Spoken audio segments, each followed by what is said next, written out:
You weren't supposed to be here right now. Think about it. Of all the videos, all the noise, all the infinite scroll of content designed to trap your attention in shallow loops, you're here, reading these words, feeling something stir beneath your ribs, a recognition, a remembering. Maybe you saw 11:11 this morning. Maybe you woke at 3:33 a.m. with a thought so clear it felt like someone whispered it directly into your consciousness. Maybe for weeks now, you've been seeing patterns, numbers, names, symbols, repeating in ways that feel too precise to be random. And maybe, just maybe, you've been ignoring them because acknowledging them would mean admitting something you're not ready to face. That reality is not what you think it is. Let me tell you what's really happening. You are standing at the edge of the greatest quantum shift humanity has ever encountered, and most people will walk right past it. They'll scroll past this video. They'll dismiss the synchronicities. They'll return to the comfort of believing they are passive observers in a fixed material universe that operates independently of their consciousness. But you stopped. You're still here. And that tells me everything I need to know about you. This isn't a video about manifestation tricks or surface-level spiritual performance. This is an initiation into a reality-altering understanding that the ancient mystery schools guarded with their lives, that quantum physicists are only now beginning to articulate in mathematical language, and that your own nervous system has been trying to communicate to you through dreams, through body sensations, through those inexplicable moments when the world seems to glitch and show you its code. The core truth is this: reality is not fixed. It never was. You are not a passive observer watching a predetermined movie unfold. You are the architect, the lens, the collapsing force that determines which probability becomes your lived experience. Every single moment, quantum potentials branch into infinite versions of what could happen next. And the one that manifests, the one that becomes real, is determined by where you place your attention, what you expect to see, what frequency you're broadcasting, and most importantly, who you believe yourself to be as you observe. Right now, in this exact moment, there is a window open, a frequency gate, a convergence point where the field is more responsive than usual, where synchronicities are multiplying, where those who can read the language of reality will step into timelines that others can't even perceive. And if you ignore this, if you dismiss what you're feeling right now as coincidence or entertainment, you will miss it. The universe doesn't send the same signal twice. Let me walk you through what's about to happen in this journey together. We're going from a sleep observer, the person who thinks they're watching reality, to active observer, the person who realizes reality is watching them back, to co-creator. The identity that understands observation itself is the technology. We'll trace this knowledge back to its origins in the temples of ancient Khem, where priests who understood consciousness as geometry wrote reality into being. We'll unpack the psychological mechanisms, how attention sculpts neural pathways that become perceptual filters that become your experienced world. We'll reveal why most people fail at this work, the hidden traps, the observer loops, the unconscious manifestations that keep you locked in patterns you didn't choose. And then we'll activate something in you that can't be deactivated. Because here's what they don't tell you in those surface-level manifestation courses. You can't unsee this. Once you recognize that you are collapsing wave functions with every act of attention, once you feel the field respond to your focused observation, once you experience reality as a conversation rather than a prison, you can never go back to sleepwalking. You are about to remember something you've always known. Before we go deeper, I need you to do something. Not for me, for yourself, for the frequency.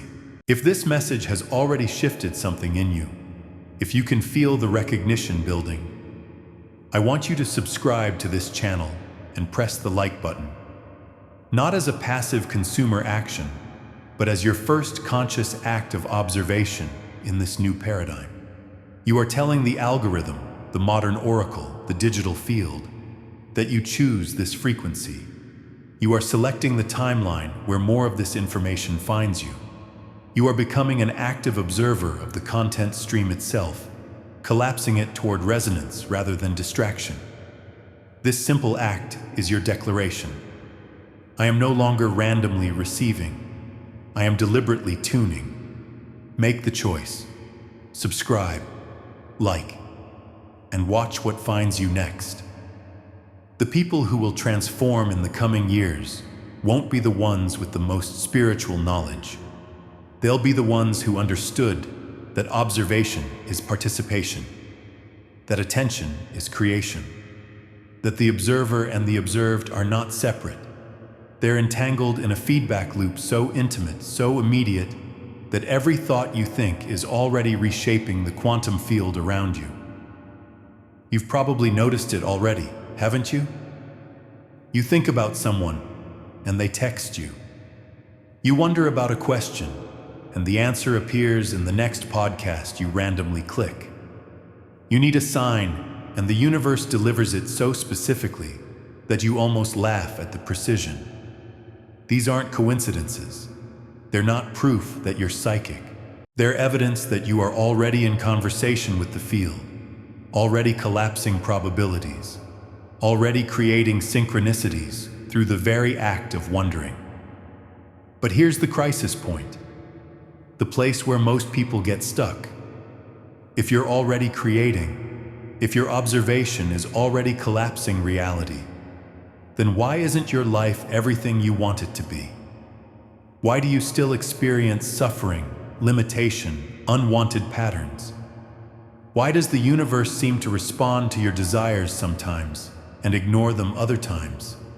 This is the question that will drive our journey into Act 2, where we'll expose the hidden mechanics of unconscious observation, the frequency loops that trap awareness, and the shocking truth about why trying harder to manifest often makes things worse. But first, we need to go back, way back, to the origins of this knowledge, to the first humans who discovered that consciousness and reality are not separate systems, but a single, unified field responding to itself. We need to understand where this technology came from before we can wield it. Close your eyes for a moment and imagine this.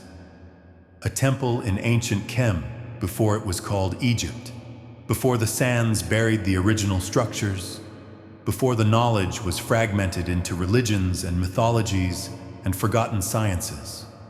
The air is thick with frankincense. The walls are covered in symbols that aren't decorative, they're operational. Geometric patterns designed to alter consciousness, to open channels between the observer and the observed field. In the center of the chamber sits a priest, not a religious figure in the way we understand religion now, but a consciousness technician, a reality engineer. Someone who has spent decades training their attention, learning to hold their awareness so precisely, so purely, that they can watch a probability wave hover in superposition, and then, through the quality of their observation alone, collapse it into the desired outcome. They called this figure Thoth in later myths, the scribe of reality, the one who writes what becomes.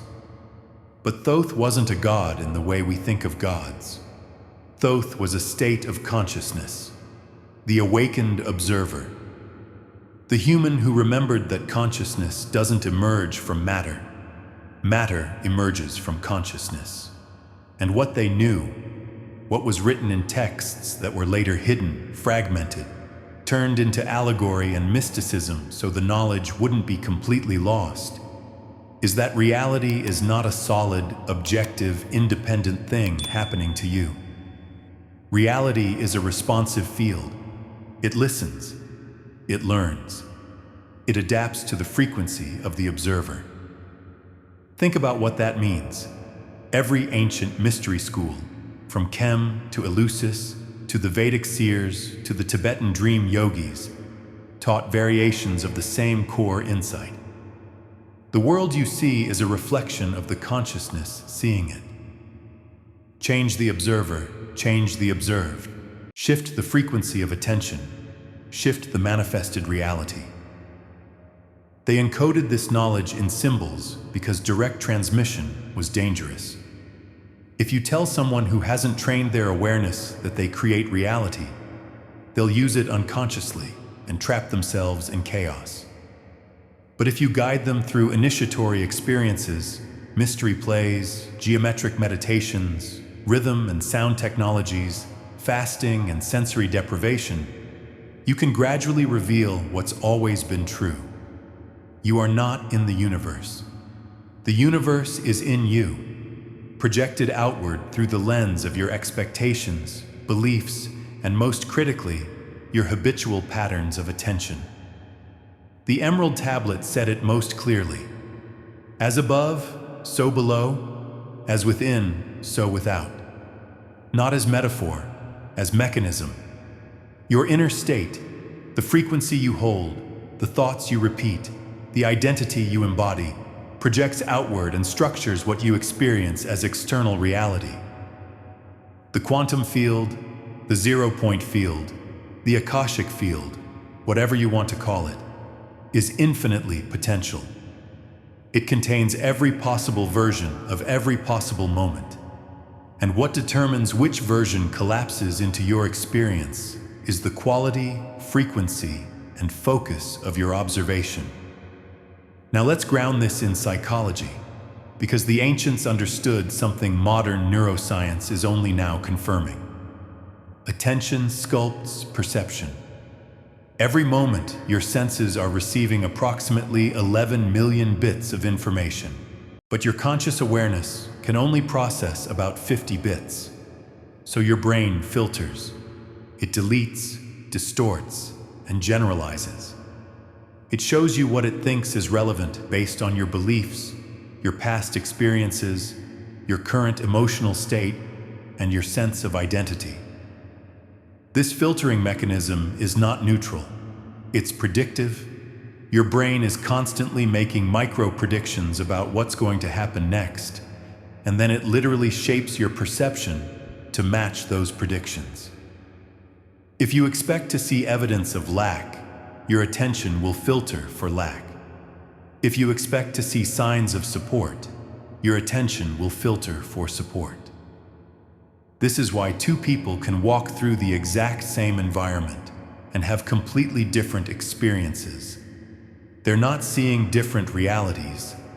They're observing the same quantum field through different filters, different expectations, different identities, and therefore collapsing different probabilities into manifestation. The ancient observers knew this. They trained attention like athletes train muscles. They practiced holding their awareness on a single point, a flame, a symbol, a breath, until the mind became so still, so clear, that they could observe reality without the distortion of unconscious filters. And when you observe without distortion, something extraordinary happens. The field responds with synchronicity. Synchronicity is not magic. It's the language of the responsive field. It's how reality communicates with an awakened observer. When you notice a synchronicity, a meaningful coincidence, a number pattern, a name appearing 3 times in one day, you're not witnessing randomness accidentally creating meaning. You're witnessing the field confirming that you are in coherence, that your observation is clear, that the frequency you're broadcasting matches a particular probability thread. Carl Jung, who brought the term synchronicity into Western psychology, understood this. He saw synchronicities as evidence of a collective unconscious, a shared field where meaning and matter intersect. But he was describing from a psychological frame what the quantum physicists were discovering from a material frame. Observation affects outcome. Consciousness and reality are entangled. Let me paint you a picture across time so you can feel the continuity of this knowledge. A scribe in ancient Khem sits in a temple at dawn, holding a symbol in their mind's eye. They breathe it into being. They watch it without attachment, without forcing, and they feel the moment when the image in their consciousness synchronizes with the field. Later that day, the symbol appears carved in a stone they've never seen before. They don't think it's a miracle. They think it's confirmation. The field is listening. Fast forward. A Tibetan monk in a cave practices dream yoga, learning to stay conscious while the body sleeps, training the mind to observe the dream without being swept into its narrative. They discover that the same awareness they use in dreams can be applied to waking life, revealing that waking reality is also a kind of dream, also responsive to the observer's state. Fast forward again. A modern person wakes at 3:33 a.m. with an inexplicable urge to check their phone. They see a message from someone they were just thinking about. They laugh it off as coincidence, but part of them knows, some deeper part that hasn't been programmed by materialism, that something else is happening. That attention and manifestation are connected, that the observer is not separate from the observed. You were always an observer. You just forgot. Somewhere in the process of growing up, being educated, being socialized into consensus reality, you learn to believe that you are a separate self inside a body, moving through an independent, objective world that doesn't care what you think or feel or believe. But that's not true. It never was. You are not a separate observer. You are a localized point of awareness within a unified field. And that field is responsive. It has memory. It recognizes coherence. It rewards focused, intentional, emotionally aligned observation with manifestations that feel like magic, but are actually physics operating at a level most people never access. The ancient mystery schools called this initiation. The moment when you stop seeing yourself as a victim of circumstances and start recognizing yourself as a co-creative force within a living, intelligent, responsive cosmos. And here's the beautiful, terrifying truth. You've been creating all along. Every experience you've ever had has been a collapsed probability that your consciousness selected, even if you selected it unconsciously. Even if you selected it through fear or conditioning or inherited beliefs. The question is not whether you're creating. The question is, are you creating consciously or unconsciously? Are you an asleep observer, randomly collapsing probabilities based on habitual patterns and unconscious beliefs? Or are you becoming an active observer, deliberately choosing what frequency to hold, what identity to embody, what timeline to collapse into manifestation? This is where the journey gets difficult. Because recognizing that you are the observer means taking responsibility. It means you can no longer blame external circumstances. You can no longer say, life is happening to me. You have to face the uncomfortable truth that life is happening through you, as you, in direct response to the frequency you're broadcasting. And most people, when they reach this point, retreat. They'd rather stay unconscious. They'd rather believe in victimhood than accept their power. But you're still here, which means you're ready for what comes next. There's a reason why millions of people read about manifestation, learn about quantum physics, study ancient wisdom, and yet their lives don't fundamentally change. There's a reason why you can know, intellectually, that you are the observer collapsing reality, and still feel stuck in patterns you didn't choose, circumstances you didn't want, limitations that feel entirely beyond your control.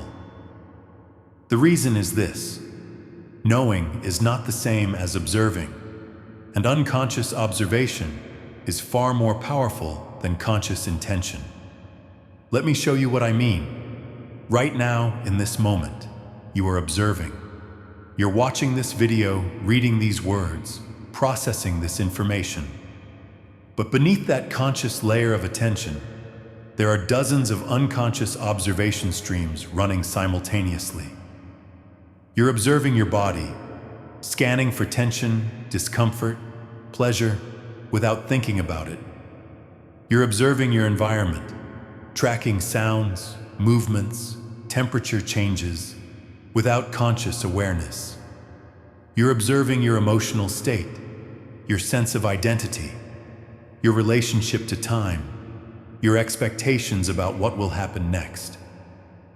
All of these observation streams are collapsing probabilities.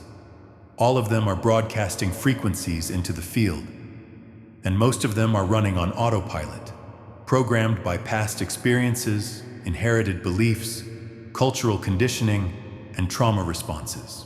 This is the hidden conflict. Your conscious mind might want abundance, love, freedom, purpose.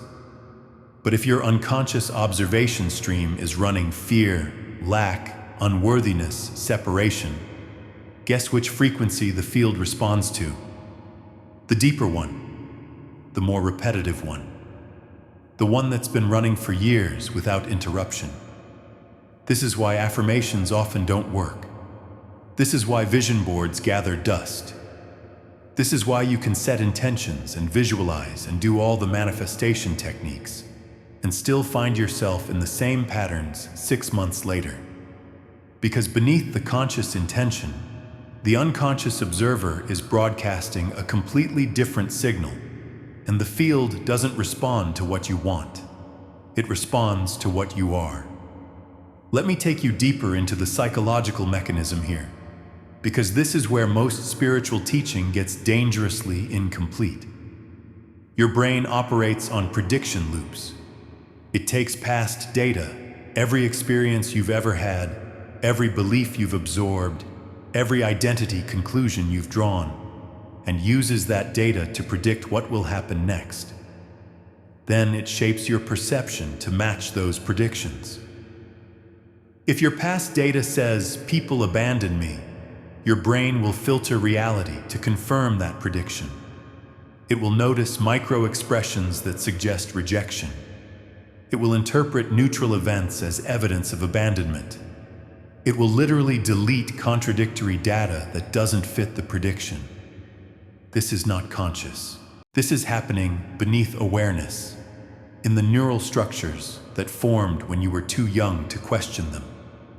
In the moments of pain or fear when your nervous system made survival decisions about what reality is and who you are within it. And here's the quantum layer.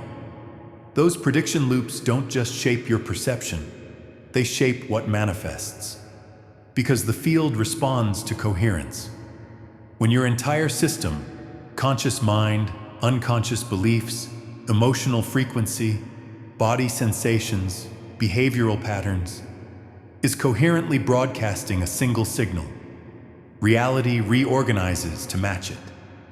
So if your whole system is coherently broadcasting, "I am unsafe," the field will deliver experiences that confirm that. Not because the universe is punishing you, but because you are collapsing probabilities through the lens of that coherent frequency. The conflict is that most people are not coherent. They're fragmented. The conscious mind wants one thing. The unconscious beliefs expect another. The emotional body is stuck in a third pattern. The physical sensations are broadcasting a fourth frequency, and the field, receiving these mixed signals, delivers a mixed, chaotic, frustrating reality. This is the observer loop that traps so many people. You observe your unwanted reality, which triggers negative emotion, which reinforces the unconscious belief. which shapes your next observation, which collapses more of the same unwanted reality. And the more you try to escape it through spiritual techniques, the worse it gets, because now you're watching yourself trying to change, which creates a new layer of observation, the spiritual performance observer. You start watching yourself meditate, watching yourself affirm, watching yourself visualize, and that watching creates distance. It creates a split. You become the person trying to be a good observer instead of simply being the clear, present, coherent observer. The ancients knew this trap. They called it different things in different traditions. The ego watching the ego, the false witness, the mind observing itself and creating infinite regress. And the solution they offered was radical. Stop trying to be a better observer. Just observe, without judgment, without expectation, without the need for it to mean anything about you, pure observation. But there's another layer to this conflict, and it's even more subtle. Most people can't quantum shift because they're not actually observing their own reality. They're observing other people's observations of them. Think about it. How much of your attention is spent wondering what others think of you?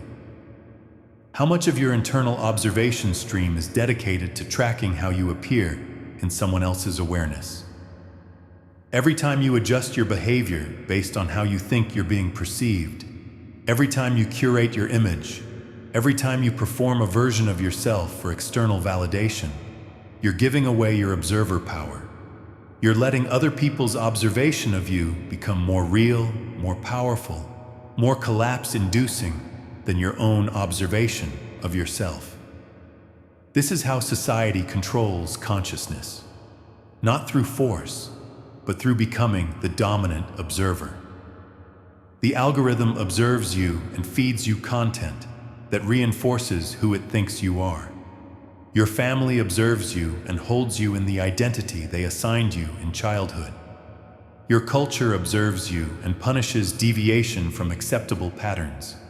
And if you're not consciously, deliberately, powerfully observing yourself from your own chosen frequency, you will default to being observed by these external systems.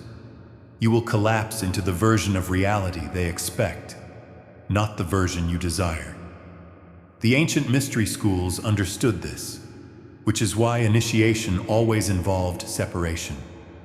You had to leave the tribe, go into the wilderness, into the cave, into the temple, into a space where no one else's observation could reach you, where you could observe yourself purely, without the interference of external expectations.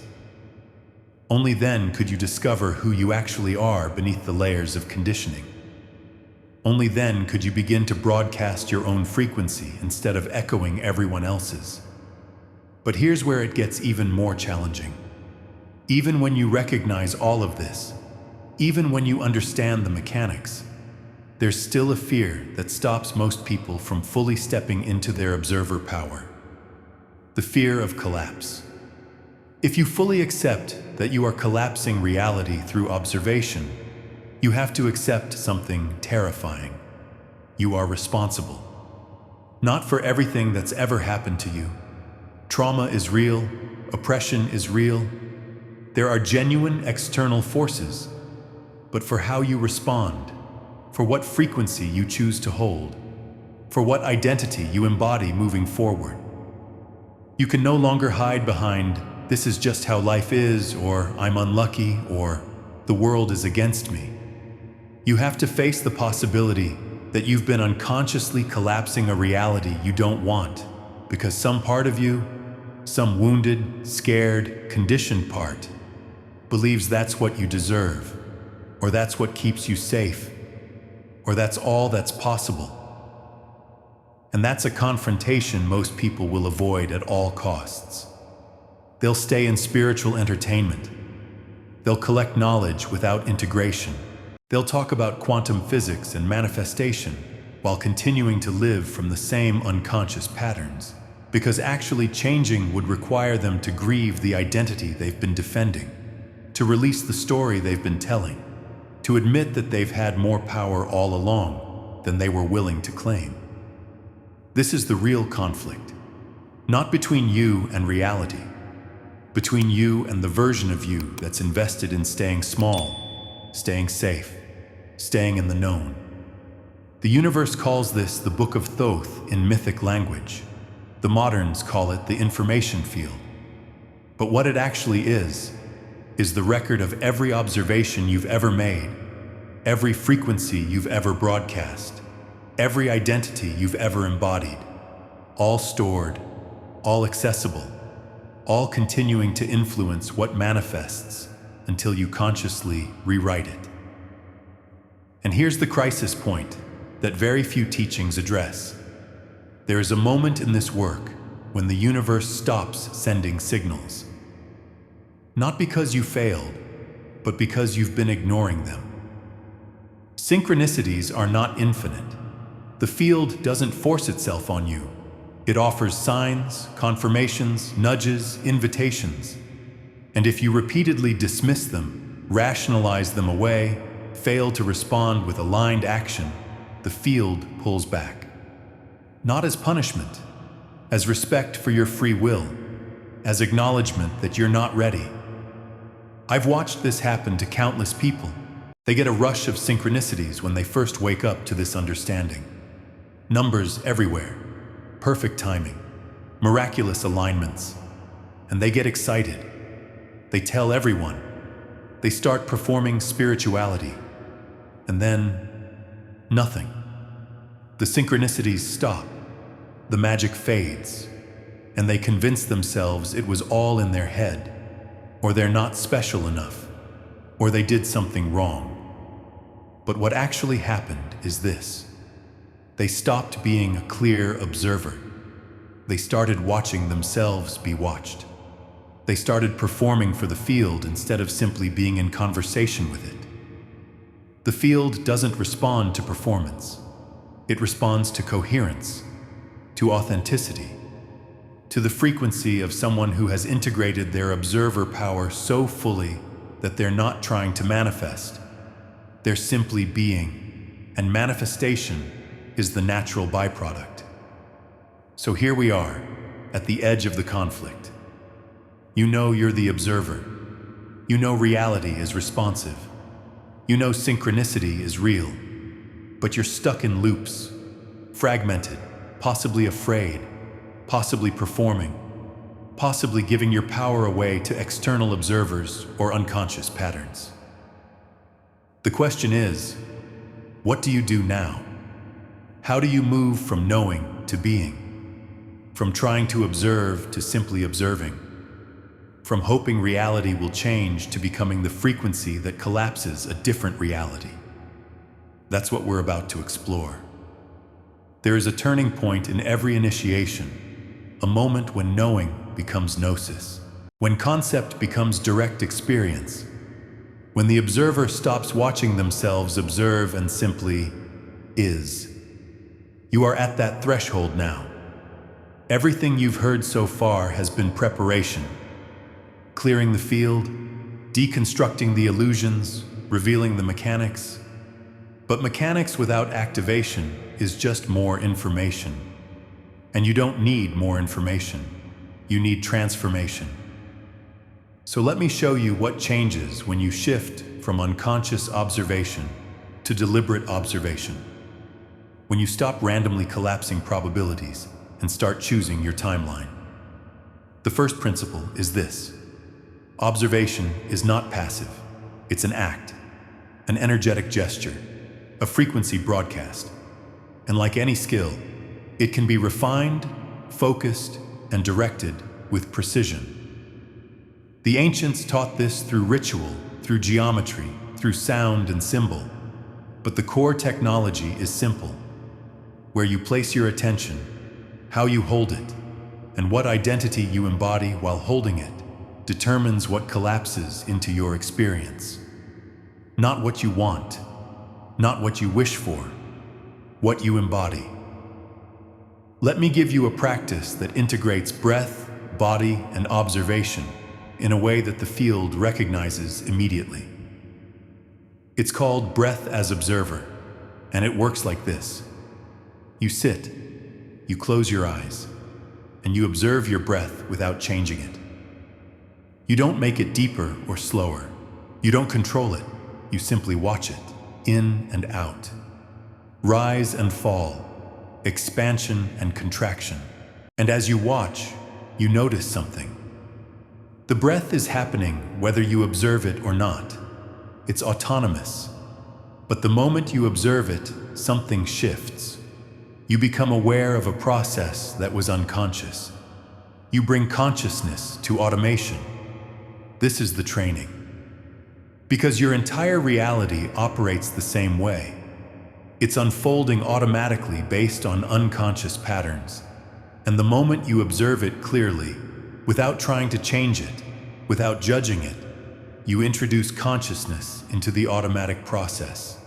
And consciousness, pure observation, is the collapsing force. So you practice with breath until you can hold your attention without effort, without force, without drift. And then you apply that same quality of observation to your thoughts, then to your emotions, then to your bodily sensations, then to the synchronicities appearing in your environment. You become the witness, not the judge, not the controller, not the performer, the clear, neutral, present witness. And from that state, you begin to notice the quantum points. Quantum points are moments when reality is most responsive, when the field is most malleable, when a small shift in observation can create a large shift in manifestation. The ancients knew these points. They marked them as sacred times, threshold spaces, liminal zones. 3:33 a.m. when the veil is thin, dawn and dusk when light and dark meet, the moment between waking and sleeping, the pause between breaths, the gap between thoughts. These are not symbolic. These are actual windows when the quantum field is in superposition, when probabilities are hovering, waiting for an observer to collapse them.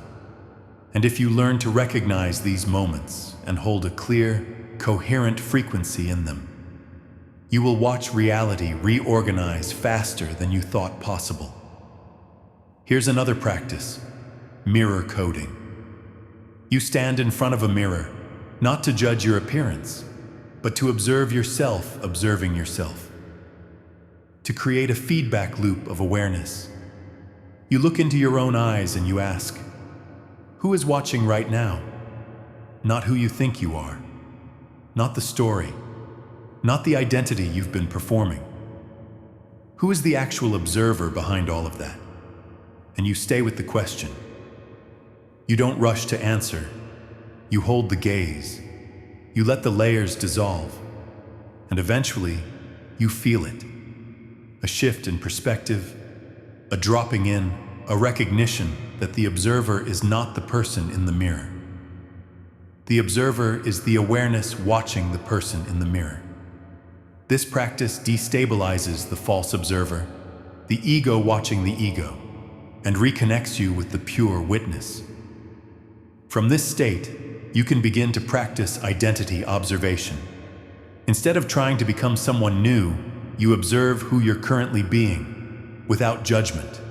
You notice the thoughts that habitually run, the emotions that dominate your field, the body sensations that signal your baseline frequency, the behaviors that loop automatically. And you ask, is this the frequency I want to broadcast? Is this the identity I want the field to recognize? If not, you don't fight it. You don't suppress it. You simply observe it until it becomes transparent, until you see that it's just a pattern, not who you are. And in that seeing, in that clear observation, the pattern begins to dissolve. Because unconscious patterns only have power when they're unconscious. The moment you observe them clearly, they lose their grip. This is why shadow work is observer work.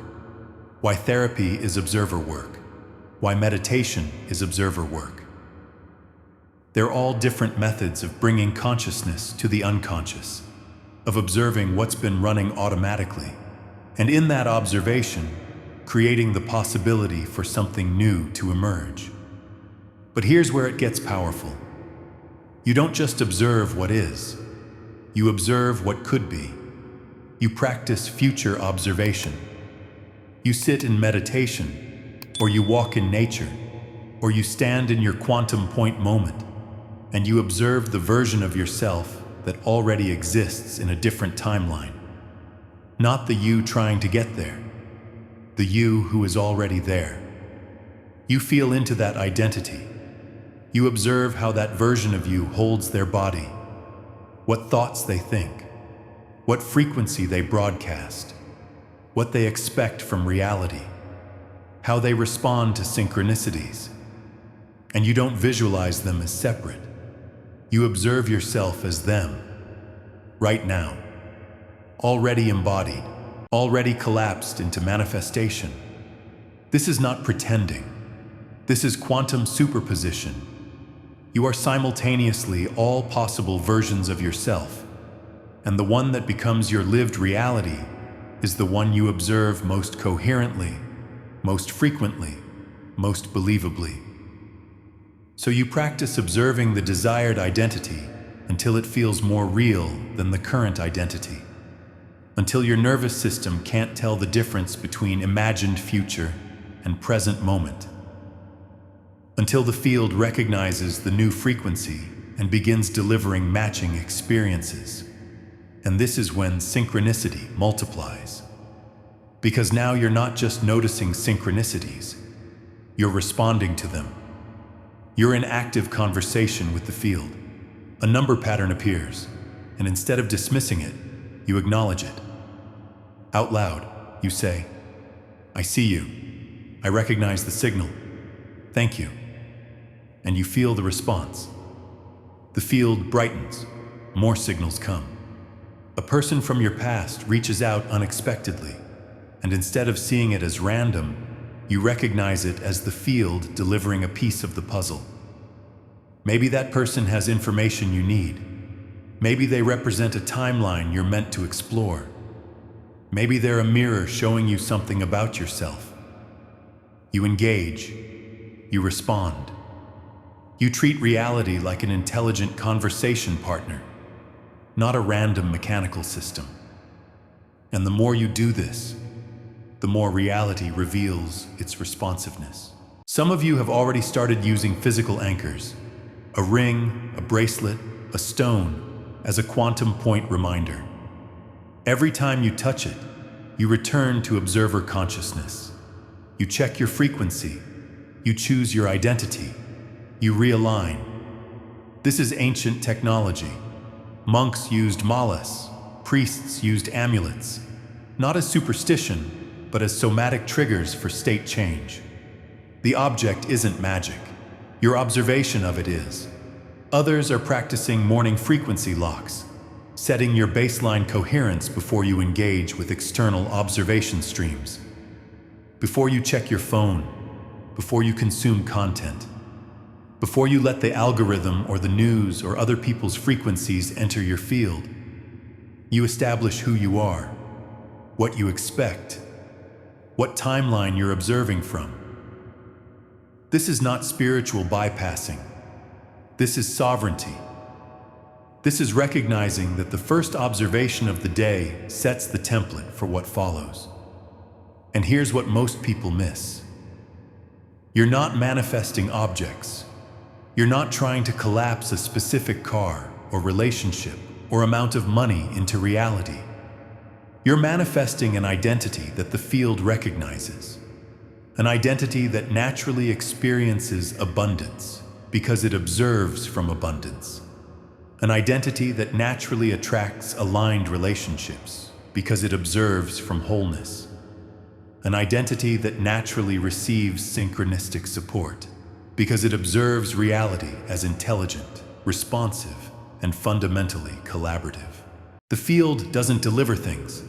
It delivers experiences that match frequencies, So when you ask, why isn't this working? The answer is always the same. Check your frequency. Not what you're thinking. Not what you're wanting. What you're being. What identity you're embodying. What frequency you're broadcasting consistently, coherently, unconsciously.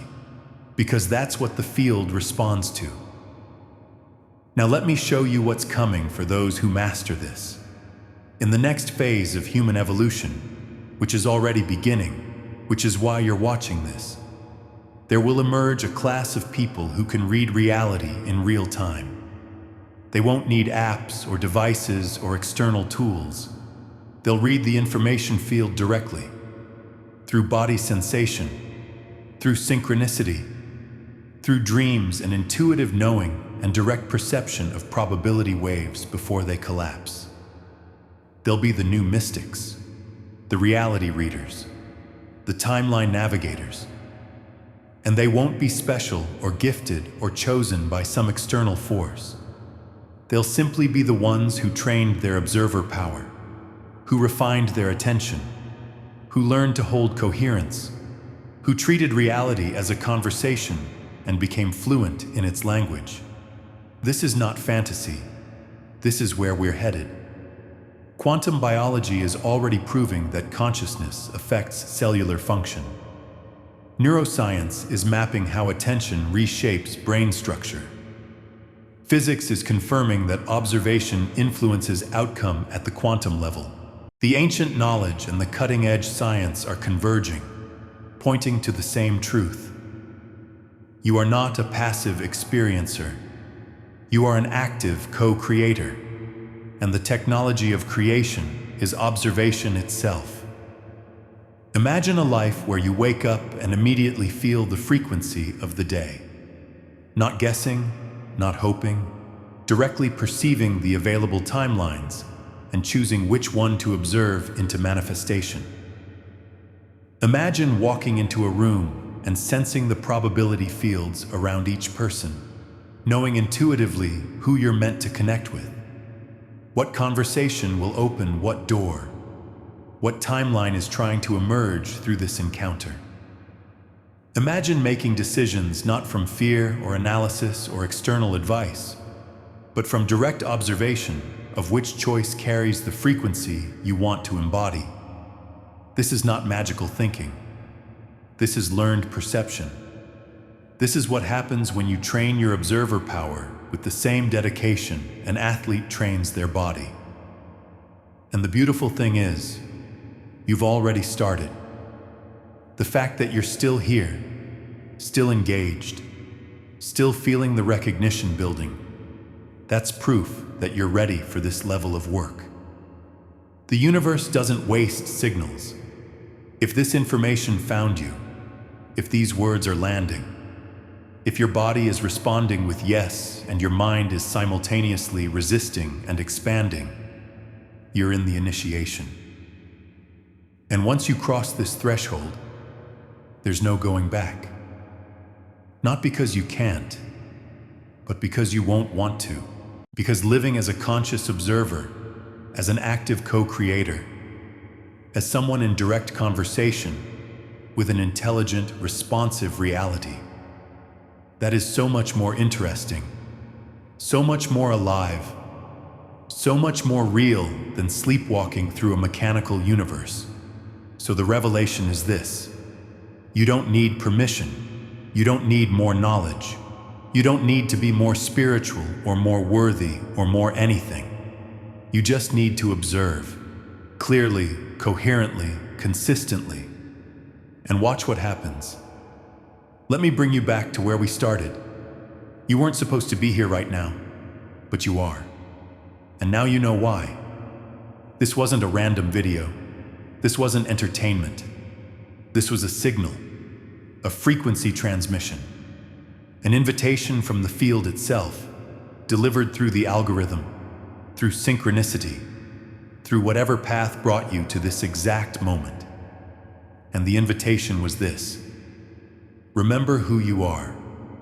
You are not a passive observer watching a predetermined reality unfold. You are the collapsing force, the architect of your experienced world, the localized point of awareness through which infinite potential becomes manifest form. You've always been this. You just forgot. We trace the knowledge back to its origins in the temples of ancient Khem, where consciousness technicians understood reality as a responsive field.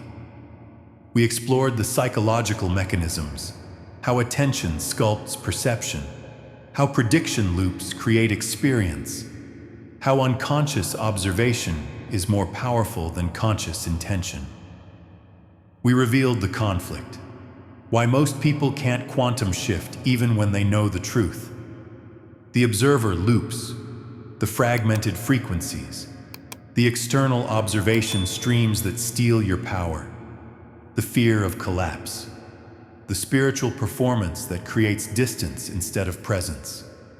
And then we activated the revelation, deliberate observation as the path to chosen timelines. Breath as observer, mirror coding, quantum points, future observation, identity embodiment, reality as conversation. You have the technology now, not as information, but as direct transmission. Something shifted in you as you engaged with this material. You felt it, the recognition, the remembering, the slight terror and excitement of realizing you have more power than you've been willing to claim. So what do you do with this? You practice. Today. Right now. Here's your immediate ritual.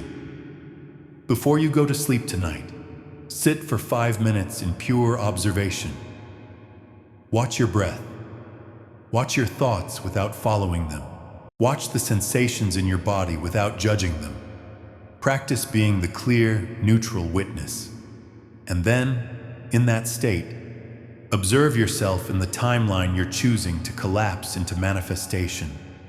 Not trying to get there, already there. Feel it, embody it. Let your nervous system integrate the frequency. Then notice what appears tomorrow, what synchronicities emerge, what signals the field sends to confirm your incoherence, and respond to them. Acknowledge them. Engage with reality as a conversation partner. Do this for 7 days, and you'll never see reality the same way again. The urgency I mentioned at the beginning, the window, the frequency gate, the shift already in motion, it's real. Not because of some cosmic deadline, but because you're feeling it. Your own system is telling you it's time. The synchronicities that brought you here are evidence that you're ready for this level of work. And the universe doesn't send the same signal twice. If you ignore this, if you treat this as another piece of content to consume and forget, you'll return to the old patterns, the old identity, the old timeline. And that's fine. There's no judgment. But you'll always wonder what would have happened if you'd actually practiced. If you'd actually claimed your observer power. Or you can choose differently. You can recognize that this moment is the initiation. That you're being invited into a new way of being. That you're being seen by the field and asked, "Are you ready to see back?" If yes, then everything changes. Not overnight, not magically, but systematically, synchronistically, inevitably. Because you're not trying to manifest a different life. You're becoming a different observer, and a different observer collapses a different reality. That's the law. That's the mechanism, that's the technology. You didn't find this message, it found you. And that means something about who sent it. Not me, not this channel, the field itself, the intelligence that orchestrates synchronicity. The responsive universe that's been waiting for you to remember you're not separate from it. You are the observer it's been observing through. And now you know. So go observe, deliberately, coherently, powerfully. And watch your reality reorganize to match. The quantum shift isn't coming, It's already here. You just had to notice it. Welcome home, observer. Welcome home.